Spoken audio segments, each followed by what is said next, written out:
Hello everyone and welcome back to the Humble Coder. Today we are going to explore an essential concept in React.js, that is props.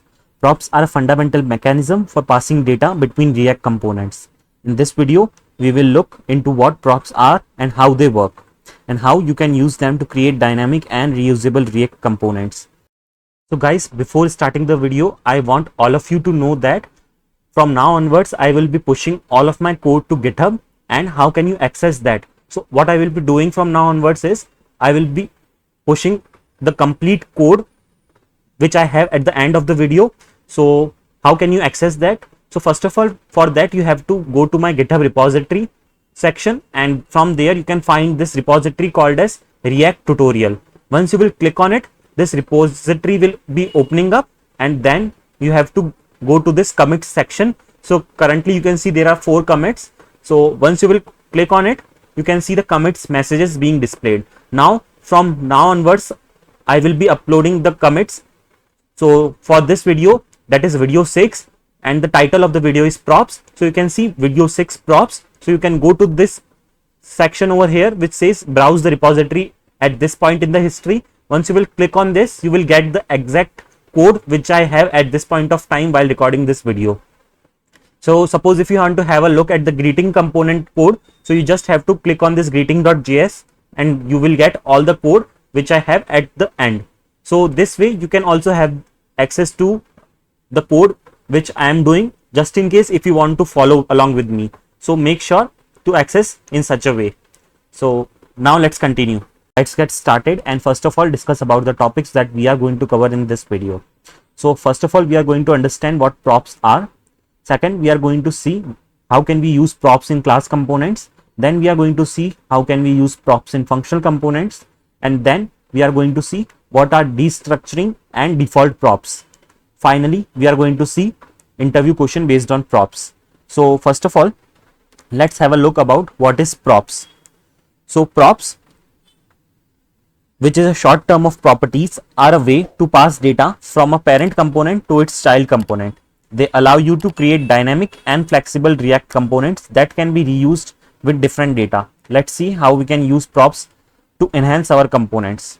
So first of all, we are going to see passing and receiving props in class components.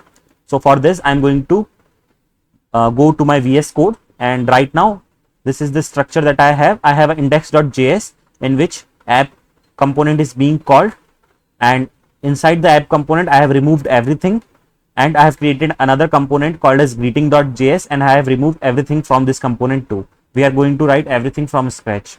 So before moving forward, I want all of you to install an extension called as React, this one. So if you will search for React, you will get this extension on the top, that is ES7 plus React Redux React Native snippets. Just install it and enable it, because this is going to be helpful for all of us while coding. So now let's see how can we use props in class based components. So first of all, I'm going to create a class based component for app.js and greeting.js. Now for this, I just have to write RCE, that is, you can see React class export component. So this is this snippet we are getting because we have installed this extension. Now once I hit enter, you can see an automatic class based component is being generated for the app.js. Similarly, I'll do the same thing for greeting.js also. Once this is done, I'll save this file too. Now let us come to our concept of props. So for this, what I'm going to do is, from this return statement, I'm going to remove this content, and basically I'm going to write my own content. That is, I'm going to call the greeting component first. So for that, I have to import the greeting component. So I'll write import greeting. Okay, so I have imported it now. Now what I'm going to do is I'm going to call it over here greeting, and once I have called it, I'll save this file.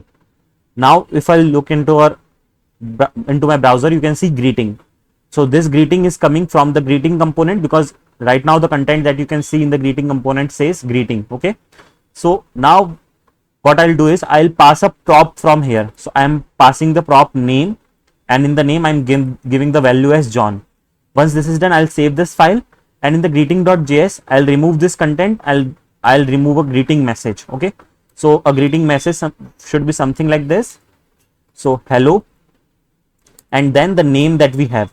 Okay, so for that we have to call that prop. So this dot props dot name. So in this way we call the prop in the class based component. So once I'll save it, and I'll now go to my browser, and you can see the output as hello John. So you can see this John is coming dynamically from the app.js file. And in the similar way, if we have to call the same component again with a different greeting message, we can do it by just changing the name. Instead of John, if I'll write Sam, you can see now the output is hello Sam also. So in this way, props works in class based components. So now let's look at passing props to functional components. So we will do the same thing what we have done till now in the functional components. Okay, so what I'm going to do is I'm going to just remove all of this code, and I'm going to write the same code again for functional components. So now if you have to generate a functional component, the short form is RFCE. This will basically give you the functional component code. RFCE for this also. So you can see I have got the functional component code for both the components. Now I'll do the same thing. I'll remove this default content which I have, and I'll just call the greeting component over here. For that, first of all, I'll import it. Import greeting. Once this greeting component is imported, I'll now call it, and now I'll pass a prop here. So I'll pass the prop name. So you can see passing prop is pretty much same in both class based and functional based component. So the difference here is just in calling it. So while calling, you might see the difference. So I'll remove the content from here also, and here again we will write h2 which says hello, and now we have to get a prop. So in order to get the props value in functional components, what we do is we'll pass props, and then so this props has to be passed as a parameter, and after that we will write props dot name. That is the name of our parameter. Once we have done this, now if we will look at our browser, you can see hello John being printed on the screen. So it is very easy, like how to pass and call props. I hope you now have got the understanding. In the similar way, if we will call this greeting component multiple times with different values, you can see the value on the screen with different greeting messages, hello John and hello Sam. So this is how we pass props in functional components. Now let's look at the third point of this video, which is destructuring props. So to make our code more concise and readable, we can use destructuring to extract props directly within the functional components parameter list. Let's see how can we achieve this with our previous example of passing the props. So basically while passing the props, there is no difference. You just have to pass the props in the exact same manner. Just the difference is in calling the props. Now here, instead of props, you just have to destructure it, which means that inside the curly brackets, you have to mention the props name.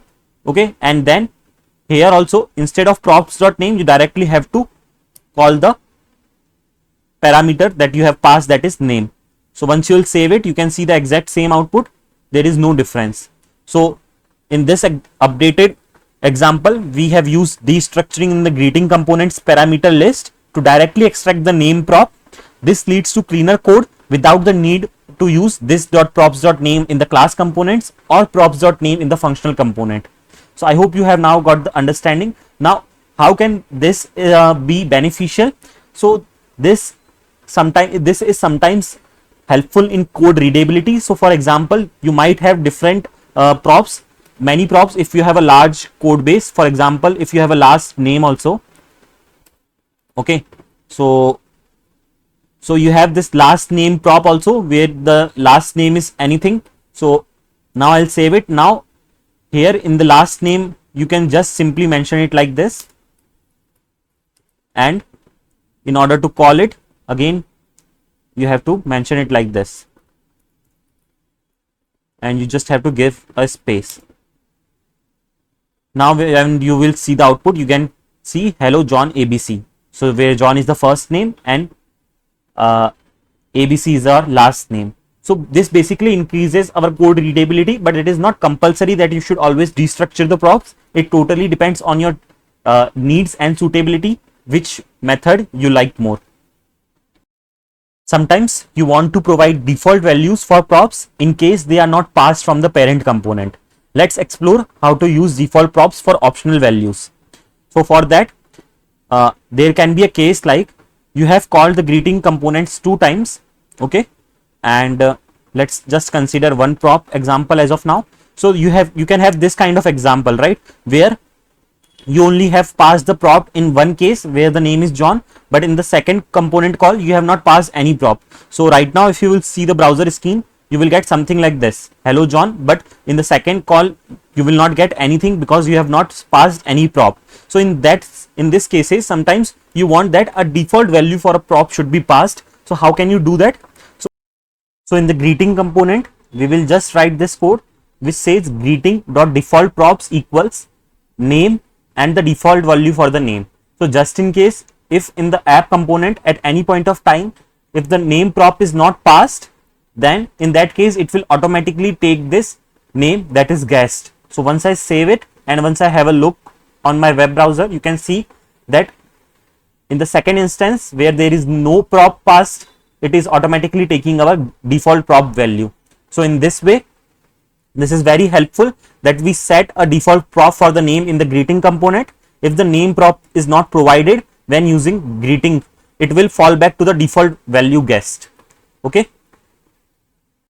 So that wraps up our exploration of props in React.js and brings us to the last point of this video, which is interview question. So this interview question you can get, which is a very important one in your interviews. The question is, can props be used to pass function from a parent component to a child component, and how is this beneficial?